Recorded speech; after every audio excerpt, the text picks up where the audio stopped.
How's it going, guys? Today we'll be going over +6 gear that I just find absolutely necessary. I decided to break this up into sections as far as like raid gear, elemental gear, so expect a decent amount of videos to be coming based around this subject. But before we get started, I do want to say if you like this kind of content, be sure to share it maybe in a Discord or anything else, maybe with a friend.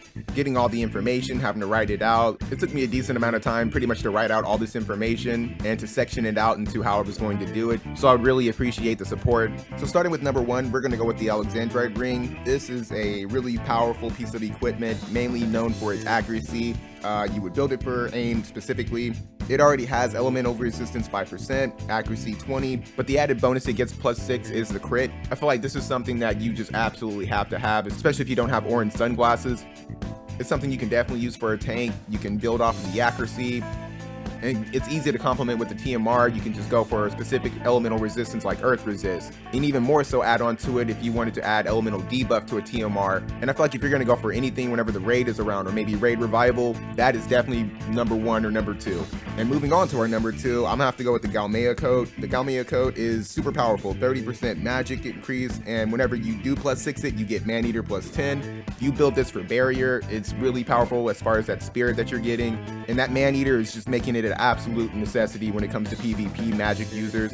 And with our third piece of gear, I had to go with Salta Masa. Salta Masa got a pretty decent buff. It already had the silence resist, it had magic resistance 8%, magic attack, penetration +10. But when you +6 it, it gets 10 spirit added onto it, so that's a flat 10. This will be the first one that I can recommend that you would either build for either barrier, you can build it for magic. Either or is really good, maybe build 2. More or less, you probably would want to anyway. I feel like it's a really good supplement for characters that just can't use the Galmia Code. Maybe they don't have a really good weapon or something, or maybe you're using a TMR. Moving on to number 4, I had to go with the Black Garb. The Black Garb, extremely powerful already. You already had the defense pin 20, evade +15. It just gets dark resistance. This is kind of more so niche, but it's still extremely powerful, extremely useful, especially for evasive units. Maybe somebody that you want to make a little evasive, like maybe Dark Little Leela, maybe Lightning. I feel like until they do the Winter Code +6, it's going to be a must-have for any evade unit, especially evasive damage dealing physical units. It's a must-have. The defense pin is just really, really good. And when it comes to the Black Garb, you just build it for dodge. There's no other reason you would use it for anything else. As for number 6, I had to go with the Diamond Coat. You get acquired AP 30%, you get missile pin 15, and a juicy dexterity 20%. This is extremely powerful. Dexterity works with your accuracy, then it can definitely help your character's crit. You would just build this for shield. There's really no other reason to build it for anything else. And for number 7, I had to go with the Elf's Cloak. Elf's Cloak gives you that confuse resistance 25%, it gives you pierce resist 15%. You would just build this for dodge. Once again, it's kind of straightforward. Not as usable as the Black Garb or anything like that, but once again, you have to contemplate who can even use the Black Garb, who can use the Winter Coat. Sometimes, you know, this may come in handy just for specific characters. Not really high on the list, but still has its use in niche areas. Number 8, I had to go with the Platinum Helm. You get that slash resist 10%, really, really good. The added bonus is the HP 15%. You build it for barrier.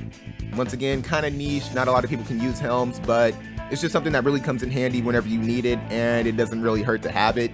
I would imagine you would just use this on a tank, or maybe somebody you wanted to be a little bit more tanky. And last but not least, we have the Platinum Robe. Especially when it comes to the meta that we're kind of in right now, this gives you missile resistance 10%, that HP 15%, you would build it for shield. I guess you can kind of view this as a niche piece of equipment, but I mean, any form of missile resistance at this point, especially with the Reign of Terror that we're all under when it comes to ice units, having any little bit of missile resistance can definitely be something that goes a long way.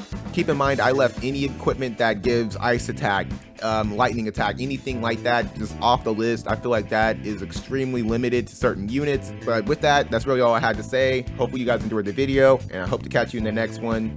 See you later. How's it going, guys? In this video, we'll be going over the gear. It's raid gear. Raid channel legends.